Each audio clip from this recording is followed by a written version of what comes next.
Ngemuva kokungaboni ngasolinye phakathi komdlali wasesiswini u-Elias Mokwana neqembu lakhe lasenyakatho ne-Africa i-Experience da Tunis ngesonto eledlule, ummeli walo mdlali uthe udaba selulungisiwe.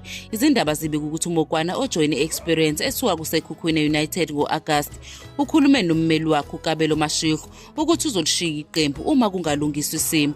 Bekuzwakala ukuthi uMokwana ukweletwa imali futhi abameli lomdlali batshele iqembu mayelana nokunqanyulwa kwenkontileka. Nokho uMashego uthe zombili izinhlangothi ezifinyelela esivumelwaneni sokuxazulula izinkinga, okumangaza abezindaba baseTunisia ngempela sonto. Ebuza ukuthi ngabe lolu daba lungase luphinde luvele yini, uMashego uxwayise ngokuthi uzoyithathela izinyathelo i-Experience uma kwenzeka.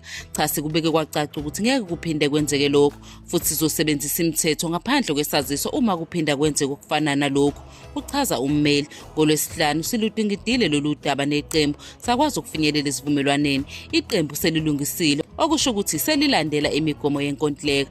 Njengamanje uMokwana uzilolonga neBafana kanti uqale ihlula i-Uganda ngo-2-0 ngosuku olufanayo uMashego ekhuluma neqembu. Elakuleli lizodlala neSouth Sudan emidlalweni wokuhlungela i-Africa Cup of Nations eKapa ngoLwesibili. Njengoba selivele selizibekisela indawo kulo mqhudelwano useMorocco ngonyaka ozayo, u-Elias uzobuyela eTunisia ukuyogcwalisa inkontileka yakhe uma eseqede umsebenzi kazwelonke, kusho ummeli wakhe.